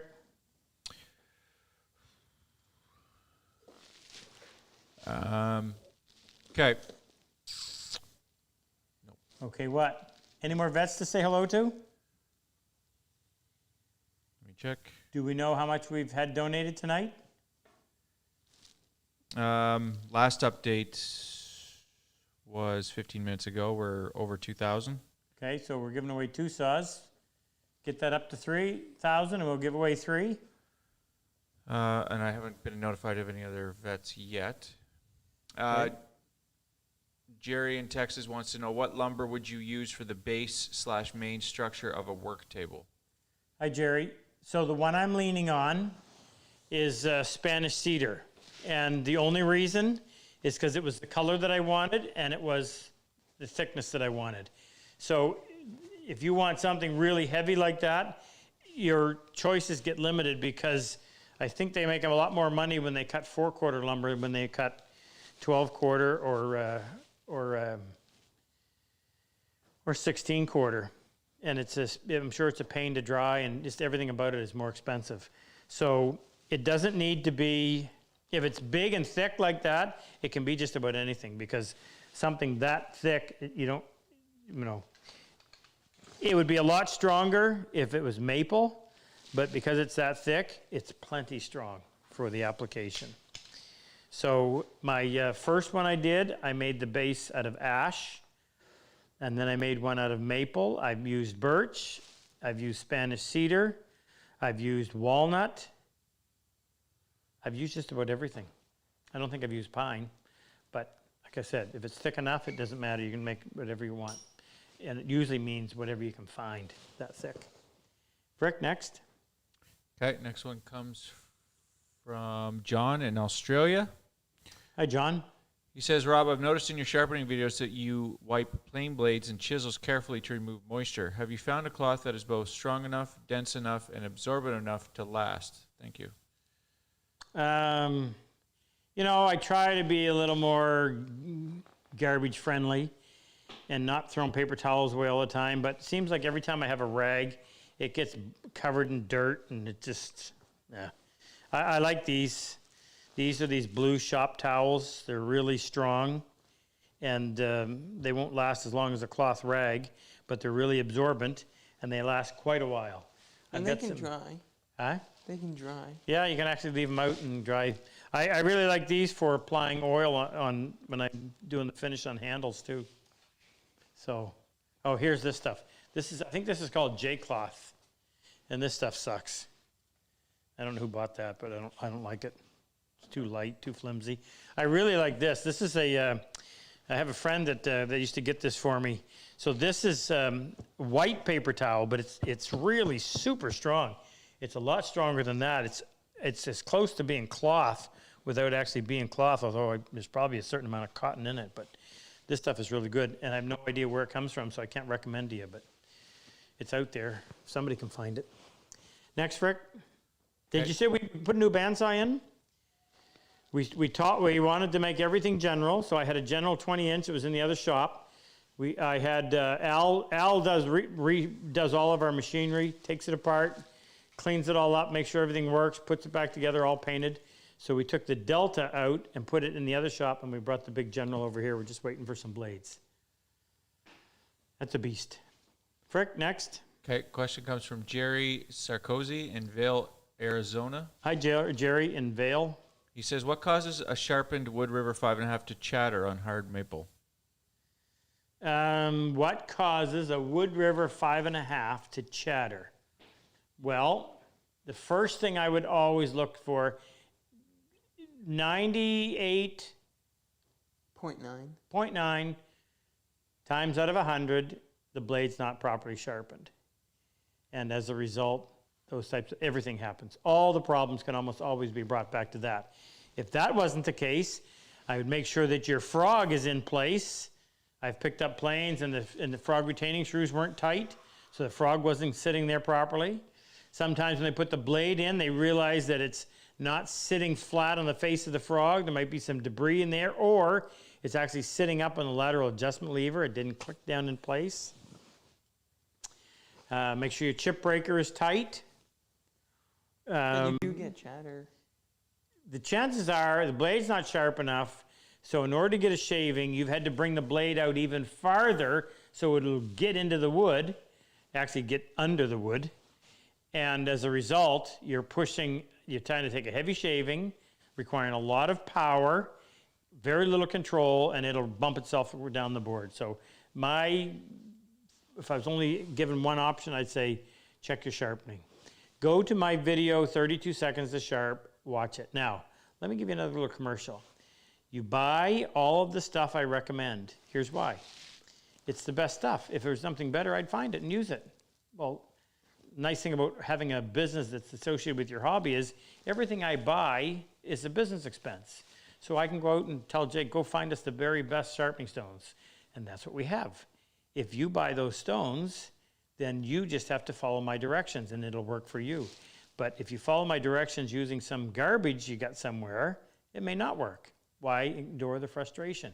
Get the best stuff, follow the directions, and it'll work. It'll eventually work.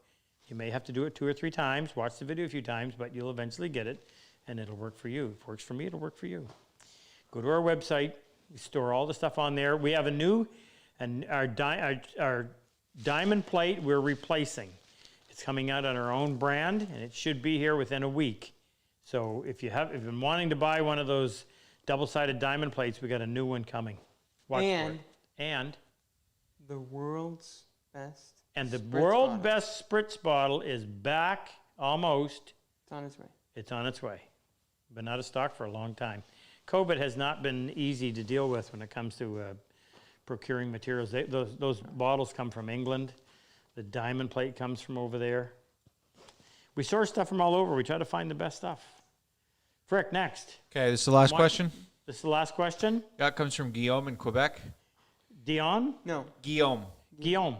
He says, besides the Who? 5.5 jack Is plane, this, I know, this is a combat wounded vet that was supposed to come to our program. okay, Yeah. What's his last name? Simone. Yeah, that's him. Sim. Sim is his yes. name. Yeah, Sim. Yeah, he has that in brackets. Yeah. Way to Okay. pick up on Hi, that, Sim. Frick. Yes. Besides the 5.5 jack plane and maybe your table saw, which tool couldn't you live without? Power or hand tool? Well, that's that question coming at me. Right, read that again. Say that again. Besides the 5.5 So eliminate the 5.5 and the table saw. and your table saw, Yeah. which tool couldn't you live without? Oh, Power or couldn't hand? I live without? Right. Oh, okay. I thought you were saying, could I live without? My dovetail saw. Could not live. I don't know how you people live. I don't know how you people live without that saw. Couldn't live without my dovetail saw. Can you imagine going back and trying to cut dovetails with something else? Now you think this is all hype? That saw, I'm going to end with this. That saw will have you in your first week, if you follow my instruction, using that saw, in the first week, you will cut a dovetail that could rival mine. We have this room full. When we teach a class, we'll have 14 people in there, and we'll get 9 or 10, that first day, their dovetail, you can put beside mine, and you can't tell the difference. Why is that? Because that saw cuts laser straight in anybody's hand, and laser straight means you get 2 flat surfaces. And the secret to a good joint is 2 flat, smooth surfaces coming together. Trust me, try it. Thank you, Sim. Sorry we didn't get you in this class. We will, as soon as we're allowed to have one, you will be here.